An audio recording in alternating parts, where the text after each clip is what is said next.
اگر تم سچے شیعہ ہو تو یہ ویڈیو دیکھنا تمہارے لیے واجب ہے، اس لیے واجب ہے کہ اس میں ایسی 13 نصیحتیں بیان کرنے والا ہوں جو ایت اللہ مرشی نجفی کو امام زمانہ نے خود وہ 13 نصیحتیں کی اور کہا کہ یہ 13 نصیحتیں میری شیعوں تک پہنچا دو اور ان کو کہو کہ یہ 13 کام تم لوگ کیوں نہیں کرتے۔ اور آخر میں امام زمانہ نے ایت اللہ مرشی نجفی کو 2 تحفے بھی دیے تھے، جب وہ 2 تحفے آپ سنو گے تو آپ لوگوں کے دل ٹھنڈے ہو جائیں گے۔ ایت اللہ مرشی نجفی ایک بہت بڑے مجتہد ہیں، وہ کہتے ہیں کہ جب میں سامرا کے اندر گیا، عسکرین حرمین کے اندر، تو جب میں واپس آ رہا تھا تو میں راستہ بھٹک گیا اور گرمی کی شدت تھی، پیاس کی وجہ سے میں بے ہوش ہونے والا تھا، ایسا مجھے لگا جیسا کہ ابھی میں مرنے والا ہوں، مجھے موت آ جائے گی۔ اس وقت میں نے امام زمانہ کو پکارا، امام زمانہ نے میری مدد کی، انہوں نے مجھے راستہ بتایا اور پھر انہوں نے مجھے 13 نصیحتیں کی۔ انہوں نے کہا کہ یہ میری 13 باتیں شیعہ تک پہنچا دو۔ تو جو پہلی امام زمانہ نے نصیحت کی وہ یہ ہے کہ امام زمانہ نے کہا کہ میرے چاہنے والے سے کہہ دو کہ تم قرآن پاک کی تلاوت کیوں نہیں کرتے۔ امام زمانہ نے قرآن پاک کی تلاوت کی تاکید کی ہے۔ آج آپ لوگوں نے دیکھا ہوگا کہ لوگ قرآن پاک کی تلاوت نہیں کرتے، قرآن کو بھول چکے ہیں۔ دوسری تاکید امام زمانہ نے یہ کہی کہ میرے چاہنے والے سے کہہ دو کہ وہ نماز شب کیوں نہیں پڑھتے، نماز تہجد یعنی اس کی تاکید کی ہے۔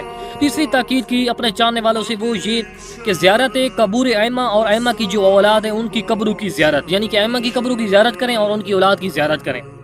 چوتھی جو امام زمانہ نے نصیحت کی ہے وہ یہ ہے کہ میرے چاہنے والوں سے کہہ دو کہ وہ سادات کا احترام کیوں نہیں کرتے، یعنی کہ امام زمانہ نے کہا کہ سادات کا احترام کریں۔ جو پانچویں نصیحت امام زمانہ نے کی ہے وہ یہ ہے کہ میرے چاہنے والوں سے کہہ دو کہ وہ اپنے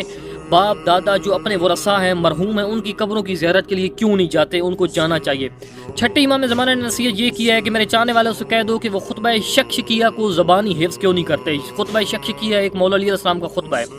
تو میرے چاہنے والوں کو چاہیے کہ اس خطبے کو زبانی یاد کریں، حفظ کریں۔ ساتویں نصیحت امام زمانہ یہ کی ہے کہ میرے چاہنے والوں کو کہہ دو کہ وہ خطبہ زینب سلام اللہ علیہا کو حفظ کیوں نہیں کرتے، یعنی کہ دربار یزید کے اندر جو بی بی نے خطبہ دیا تھا اس کو وہ حفظ کریں۔ آٹھویں نصیحت امام زمانہ نے یہ کی ہے کہ والدین کی خدمت کی تاکید کی ہے کہ میرے چاہنے والوں کو کہہ دو کہ وہ والدین کی خدمت کیوں نہیں کرتے، چاہے وہ زندہ ہوں یا مردہ ہوں۔ جو مردہ ہیں ان کی خدمت کیسے کی جا سکتی ہے؟ ان کی قضا نماز ادا کر کے، ان کی طرف سے جو واجب حج تھا وہ ادا کر کے، ان کے لیے فاتحہ پڑھوا کر، اس طرح۔ نویں نصیحت امام زمانہ نے یہ کی ہے کہ میرے چاہنے والوں سے کہہ دو کہ وہ عقیق کی انگوٹھی کے اوپر 14 معصومین کے نام کو نقش کر کے اس کے منہ میں کیوں نہیں رکھتے۔ اس میں علیحدہ ویڈیو بناؤں گا۔ ایسا اگر کرنے سے وہ جو عقیق ہے وہ میت کی طرف سے سوالوں کے جواب دے گا، میت کو پھر جواب دینا نہیں پڑیں گے جو ایسا کرے گا۔ تو 14 معصومین کے وہ نام یہ والے ہیں جو سامنے آپ کو نظر آ رہے ہیں، اس طرح نقش کرنے ہیں عقیق پر۔ 10ویں نصیحت امام زمانہ نے یہ کی ہے کہ میرے چاہنے والوں سے کہہ دو کہ وہ نماز کو جماعت کے ساتھ کیوں نہیں ادا کرتے، جماعت کے ساتھ نماز پڑھنی چاہیے۔ اچھا، جو 12ویں نصیحت امام زمانہ نے کی ہے وہ یہ ہے کہ امام زمانہ نے ایت اللہ مرشی نجفی کو کہا کہ میرے چاہنے والوں کو کہہ دو کہ وہ فقہ، حدیث، تفسیر کا علم کیوں نہیں حاصل کرتے، اس کا مطالعہ کیوں نہیں کرتے، یعنی کہ ان کو چاہیے کہ وہ چند منٹ بے شک مطالعہ کریں لیکن ڈیلی فقہ، حدیث اور تفسیر کا وہ مطالعہ کریں۔ اچھا، جو آخری نصیحت امام زمانہ نے کی ہے، 13ویں نصیحت کی ہے وہ یہ ہے کہ میرے چاہنے والوں سے کہہ دو کہ نہج البلاغہ صحیفہ کاملہ کی دعاؤں کو حفظ کی تاکید کی ہے۔ یہ 13 نصیحتیں کرنے کے بعد ایت اللہ مرشی نجفی نے کہا امام زمانہ کو کہ میرے لیے دعا کریں۔ امام زمانہ نے ایت اللہ مرشی نجفی کے لیے دعا کی۔ سب سے پہلے امام زمانہ نے امام حسین کو اور ان کی اولاد کو وسیلہ بنایا کہ اے اللہ تجھے مولا حسین کا اور ان کی اولاد کا واسطہ ایت اللہ مرشی نجفی کو دین کی خدمت کرنے کی توفیق عطا فرما۔ تو پھر ایت اللہ مرشی نجفی نے ایسی دین کی خدمت کی، ایسی دین کی خدمت کی کہ قوم کے اندر انہوں نے جو لائبریری بنائی وہ ایشیا کی سب سے بڑی لائبریری، ایشیا کی سب سے بڑی۔ اور دوسری امام زمانہ نے ان کو یہ دعا کی کہ اے اللہ ایت اللہ مرشی نجفی کو عبادت میں لذت اور شرعی عطا فرما، اور ایسی اللہ تعالیٰ نے ان کو لذت اور شرعی عطا فرمائی کہ لوگ کہتے ہیں کہ ان کے ہاتھ میں رومال ہوتا تھا، ہر وقت اللہ کی محبت میں ان کی آنکھ سے آنسو بہتے تھے اور وہ آنسو پوچھتے تھے۔ اور تیسری دعا امام زمانہ نے یہ کی کہ ایت اللہ مرشی نجفی کو اے خدایا ان کو ہر بری بلاؤں سے محفوظ فرما، اور ان میں سے پہلی یہ ہے کہ حسد سے، یعنی کہ جب انسان کے پاس زیادہ علم آ جائے تو علماء حسد میں مبتلا ہو جاتے ہیں۔